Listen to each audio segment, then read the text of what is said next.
Hello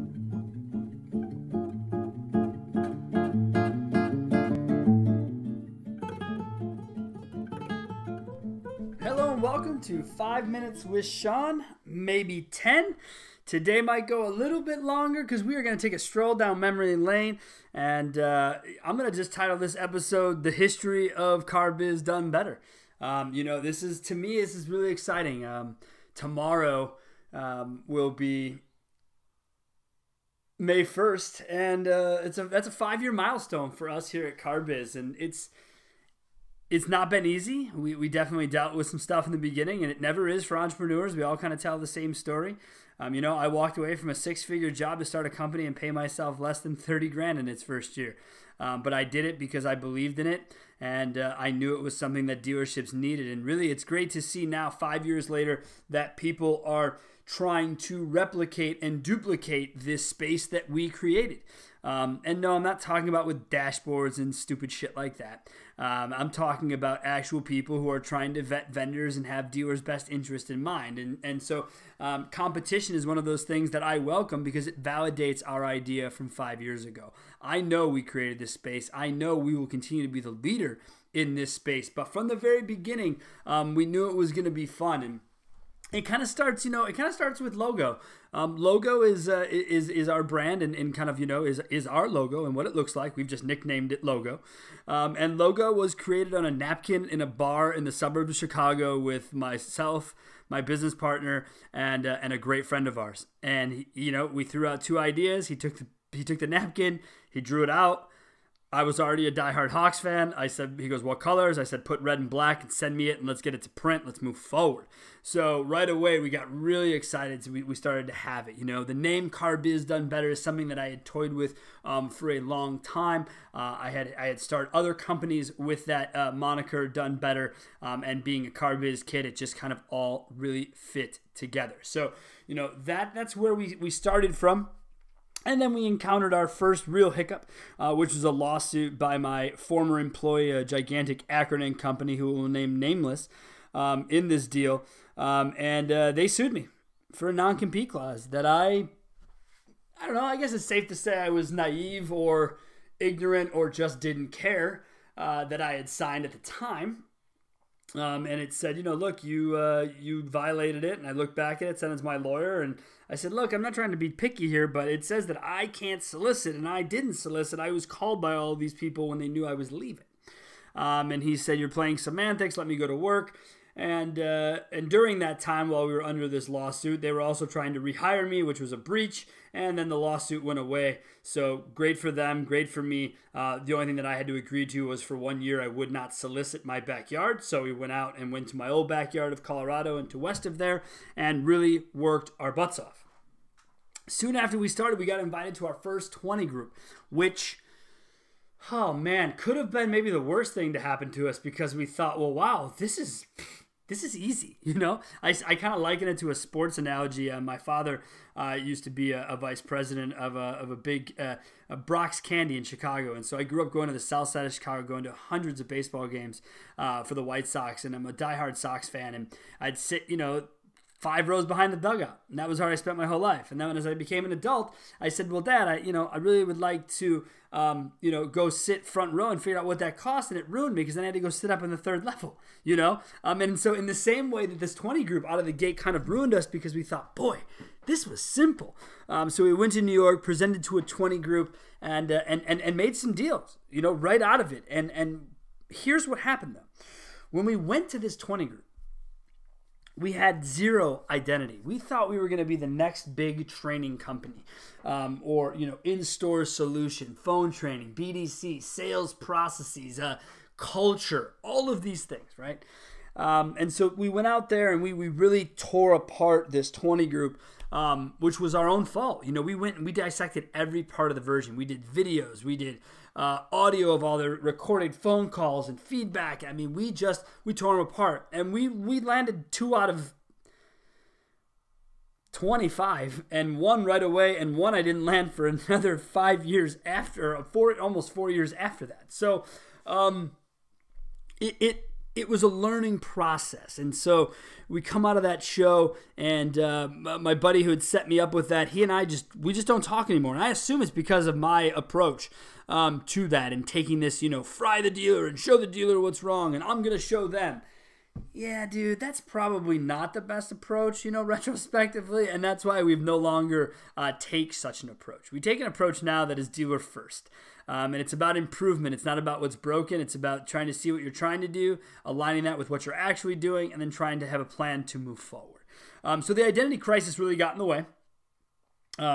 The lawsuit really wasn't helpful either, but those two things behind us, when we made this deal with our 20 group, and our 20 group client is still a part of what we call the original Car Biz 4, the 4 clients who started with us and are still with us after 5 years. As a matter of fact, 95% of folks that started with Car Biz over the 5 years are still with us, and the ones that aren't are based on me recommending those people hire internet directors, and then they promptly fired me, and they fired me out of fear. I get it, but let me just make clear to any director, marketing people, anyone who's listening who has fear of people like me, and I'll speak directly for me, I don't want your job. And to be frankly honest with you, if I wanted it, I'm overqualified, and I'd go take it.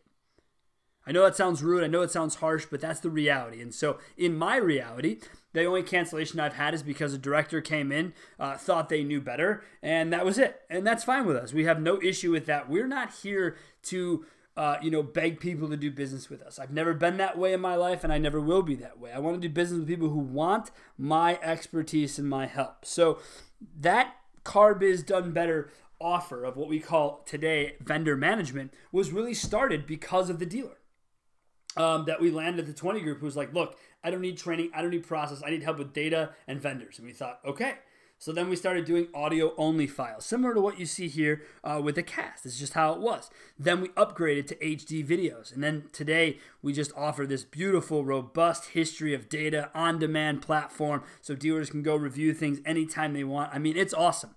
And we developed it ourselves with the help of our dealers, and we're being nimble about it. We're making sure that we can make adjustments as necessary. My business partner started to make a quote recently that we are the devil in the car biz details, and I love it. I really, really, really believe it. And so when we look at car biz and we take into account all these things, one of the things that we had to know was, well, how does it all pencil out? So there is where enters our CFO and my wife, and the most amazing woman I know. And she said, look, guys, here's what you can spend.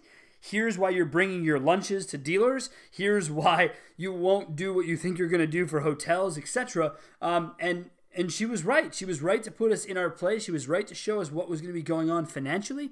And so we took that and we said, okay, we know where we're at. We know what we have to do. And in the beginning, I had referral agreements with people for a long time. And those agreements just kind of were grandfathered. In the beginning, those were necessary for car business survival. Just to pay bills. We had 2 clients, with having to pay 3 people, that didn't pencil. So there were some reseller agreements. Now, to be clear, those agreements are gone and done because Car Biz is the intermediary. Once we figured out who we were going to be, we knew we couldn't accept those agreements. There are those in our industry who still do and still say that they are a agnostic portion. They are not. And to be clear, anyone we took money from, they knew full well they would be fired when their production dropped. And this was money they were going to offer only to resellers anyways. They were going to offer it to the dealer. So what kind of business person would I be if I said no, right? But we needed that funding because we were self-funded out of my own pocket, because of my wife, because of her ability to save. Look, I'm a car guy through and through my whole life. Saving isn't really part of the equation. At least when I started, it was about making and spending. Okay, so we went through a ton of that. And we realized that the grind to grow was going to be a difficult one. I, self-admittedly, am not what I would consider to be a digger. All right, someone who digs in and follows up 100 times in a week to get a customer. Not only because I believe my product speaks for itself and my price point is so that if you don't get it right when you meet me, you probably won't get it 2 weeks from now. But it just isn't in my background. I even struggled to do it when I sold cars, which is why I worked repeat referral and as hard as I could with my customers, because I just thought I already had the relationship. Why try to dig through new ones? And we put that same philosophy to work here at Car Biz. So it's one of those things that I look at and I say, from an entrepreneur standpoint, God, I thank my wife for giving me the opportunity to go off and make this happen. But she said the other day, she had confidence in me and making it work. Whether Car Biz looked the way it did when we started or was going to look the way we did today, she knew it was going to work. She was going to stand behind me and make it happen. And without her support, there's just absolutely no way we would be here. I cannot stress enough to you how difficult it was to go through growing pains, to never get invited back to another 20 group until, my God, today, as a matter of fact, with an original Car Biz 4 client, we're finally going to get our second, or this would be our third 20 group. It's unbelievable, right? It's exciting times, but it takes time and it takes patience. And because we are beholden to no one, OEMs, investors, anyone, we can take our time. We can plot our course. And that is what we've done. That's how we got to this podcast. And my apologies for going over the 10-minute mark, but I did say it may go longer today. That's what it takes. That every idea we've had has been cultivated by a dealer. Everything we've done is with a dealer's focus. This podcast is about letting dealers know there is a voice in this space who has their back. I don't work in the stores now, but I spent my first half of my life in those stores. And that's what this is about. We knew we were creating a niche market when we got into vendor management. We realized education was going to be the most difficult part of it. And it still is today. It still is today. People still, when they meet me, and I'm talking friends, family, my mother, go, well, I don't understand. What exactly do you do? And to me, that's great because it allows for open dialogue. It allows for more conversation. I mean, guys, I've only gotten probably less than 10 leads in my life from my website, phone calls or emails, and every single one of them has decided to go in a different direction. Every single one of them. And the only other lead that I've gotten came through LinkedIn that wasn't repeat referral. It came from LinkedIn.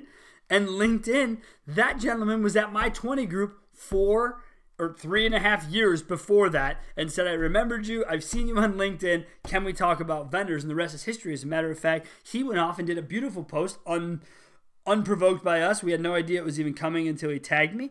And we posted that, middle of last week on our LinkedIn account because it's important that, people hear it from other people. And want to be an evangelist for you and tell your story on your behalf. It's unbelievable. And that client will be a client for life. He doesn't think I charge enough.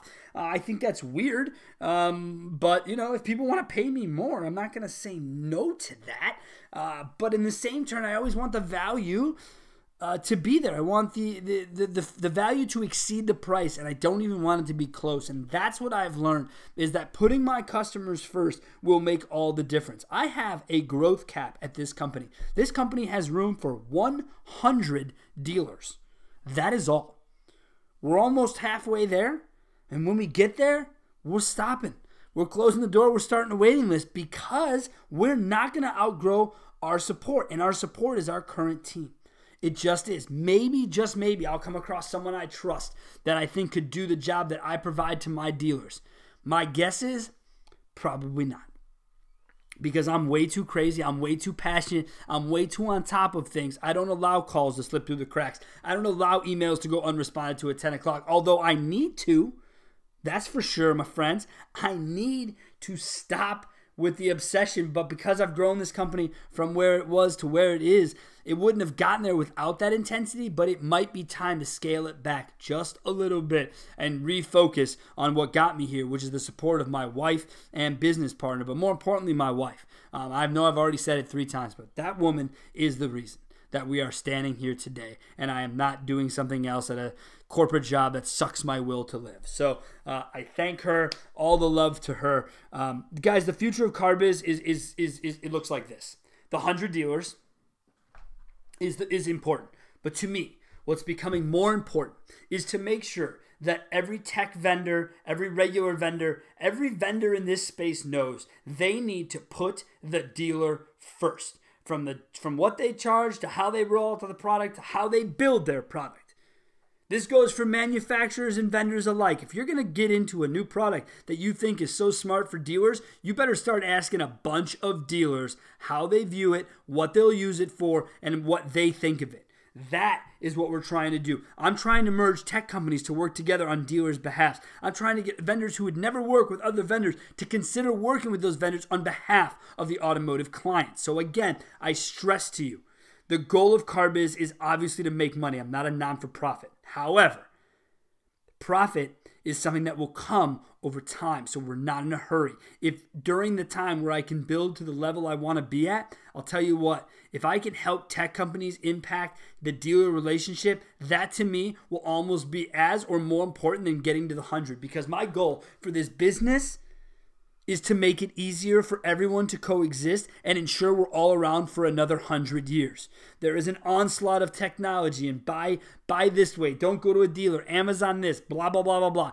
Dealers have all the infrastructure, all the things they need to do it. They just need to take some time, refocus, and move forward. Don't be afraid. There are ways to get through this, I promise you. So we ran real long today. Today was 5 minutes with Sean, maybe 16. But either way, we've done it. You've heard my story. I would love to hear your feedback. I would love to hear your entrepreneur stories. All of it, guys. I love what I do. I love Car Biz. I thank everyone who's been involved with the Car Biz journey up until this point, and we look forward to engaging even more of you as this journey continues. Thank you so much, and have a great month of May.